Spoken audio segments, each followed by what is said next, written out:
Hello, xin chào các bạn đã quay trở lại với kênh YouTube Review 5 phút. Ở cuối tập 246, sau khi đại trưởng lão Mạnh Thiên Chính đánh bại Vương Trường Sinh, đám người gia tộc họ Vương đã ngay lập tức phải xin lỗi Thạch Hạo. Thế nhưng, ngay khi pháp chỉ được hạ xuống, rất nhiều các thế lực đã liền đi tới và vây kín lấy nơi này, lại muốn xem Vương gia phản ứng ra sao. Và tất nhiên, vài tên Vương gia lúc trước có ý đồ với Thạch Hạo bây giờ mới ra mặt.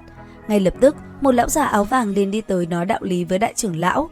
Thấy mấy tên này không biết ăn năn hối lỗi, đại trưởng lão không nhiều lời, trên người ông ánh vàng hừng hực khí thế xuất hiện. Ngay sau đó, bàn tay khẽ động, ông liền đánh thẳng một đòn công kích về phía một lão già. Thế nhưng đúng lúc đó, tên Vương Đại lại xông tới ngăn cản. Uỳnh một tiếng, màn chắn màu xanh cùng thủ trưởng vàng rực va chạm, chỉ thấy giờ khắc đó, tên Vương Đại kia phải nhăn nhó chống đỡ. Cuối cùng là bù một tiếng, Vương Đại bị chấn bay ngược về phía sau, trên miệng hắn ta lại một lần nữa thổ huyết.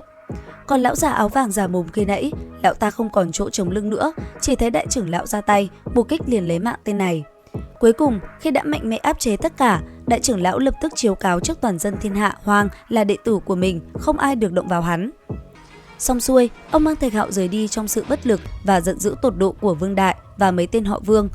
Tại thư viện Thiên Thần, các học viên đang tranh luận sôi nổi về sức mạnh của Thạch Hạo thì đại trưởng lão dẫn Thạch Hạo trở về.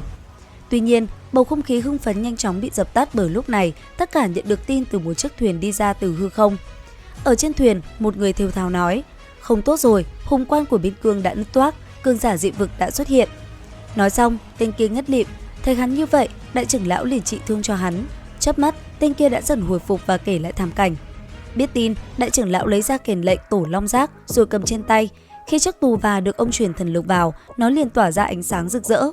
Sau đó, khi kinh khí lan mạnh, tiếng kèn lệnh cũng bay khắp trời cao. Tiếp theo, khi kèn lệnh Tổ Long vang lên, các thế lực ẩn thế và hùng mạnh nhất liên tục xuất hiện tại thư viện Thiên Thần. Bầu trời lúc này kín mít chiến thuyền, các cường độc đều gác lại mọi việc để tập kết, chuẩn bị nghênh chiến với đám dị vực. Đến đây, khi tất cả đã tới đông đủ, đại trưởng lão ra lệnh nói: "Xuất phát!" Lời ông vừa dứt, hàng trăm chiến thuyền cũng bắt đầu di chuyển. Không lâu sau, vượt qua thông đạo, đoàn quân đặt chân tới Đại Xích Thiên. Vừa tới, một giọng nói uy nghiêm từ phía dị vực truyền tới quát: "Đầy tớ thấp kém kia, các người đã tới rồi à? Thế giới này sắp sửa quay trở lại vòng tay ấm áp của bất hủ chúng ta rồi." Thanh âm chấm dứt, từ dưới mặt đất, một thủ trảo khổng lồ đã liền chui lên. Sau đó, cánh tay kia vung mạnh bổ thẳng về phía chiến thuyền. Thế vậy, ông lão của thánh viện phất tay quát lớn: "Lấy mạng hết bọn chúng cho ta!" Tiếng quát vang dội vừa dứt, nó liền mở màn cho cuộc đại chiến. Nhất thời, chiến thuyền cũng bắt đầu khai hỏa, hàng loạt đạo công kích đồng thời phóng về phía trước, nhằm về phía địch nhân. Nhất thời, cuộc chiến khốc liệt bùng nổ dữ dội, nơi đây sôi trào, thân hình bay lên không trung, đại trưởng lão khí thế quát: "Bất tử giả thì như thế nào, cũng chỉ tới thế thôi." Dứt lời, trong tay ông, thập giới đồ liền hiện thế, sải lụa tung bay khắp hư không. Sau đó, nó liền lao tới phá tan công kích của đối thủ phía bên kia. Làm xong, ông lại lấy ra chiếc sừng chân long hóa thành một con rồng vàng rực. Nhất thời, con rồng uốn lượn gầm lên một tiếng rồi lao thẳng về phía đối thủ mà cùng với hắn ta giao chiến và phá tan công kích. Chỉ trong nháy mắt, một cuộc chiến sinh tử khốc liệt giữa hai bên diễn ra, trong món bảo thuật cùng công kích mạnh mẽ nhất bộc phát.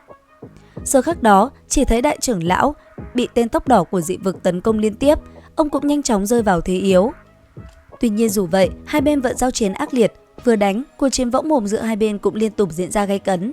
Thế nhưng, trong lúc đại trưởng lão và tên kia đang đối đầu thì từ vực sâu đen ngòm, khói đen cuồn cuộn phun ra, vài tên nữa lại xuất hiện. Một tên quát: "Tổ tiên của các ngươi đã thất bại, hậu duệ của bại tướng thì càng không cần phải bàn, đời sau của tội nhân có dám đánh một trận không?" Để đáp lại lời khiêu chiến từ cấp độ tu vi trăm vạn năm, một nhân vật huyền thoại của thánh viện đã bước ra quát: "Ta, Hướng Phong." Đáp lại ông, một tên xưng danh là Đế Đà ứng chiến. Cuộc chiến nổ ra kinh thiên động địa, kiếm khí chém rụng cả sao trời. Tuy nhiên chỉ sau 100 chiêu, Hướng Phong bị đoạn một cánh tay. Sau 50 chiêu tiếp theo, Đế Đà bóp nát mi tâm của Hướng Phong, khiến nguyên thần hắn tan tành mây khói. Đến đây, phía bên kia, một tên có thân hình dị hợp, một kẻ tu hành 50 vạn năm liền tiến ra thách thức. Thế vậy, Thạch Hạo liền tiến lên nói: "Ta tu hành 20 năm, ai dám chiến một trận không?" Nhìn sự ngông cuồng của Thạch Hạo, một tên bên phía dị vực liền đi ra, võ mồm vài câu, cuộc chiến cũng chính thức bắt đầu. Chỉ trong nháy mắt, vô số bảo thuật được hai bên tung ra, chiến đấu là vô cùng kinh người. Thoáng chốc, nơi đây đã ngập tràn ánh sáng chói mắt.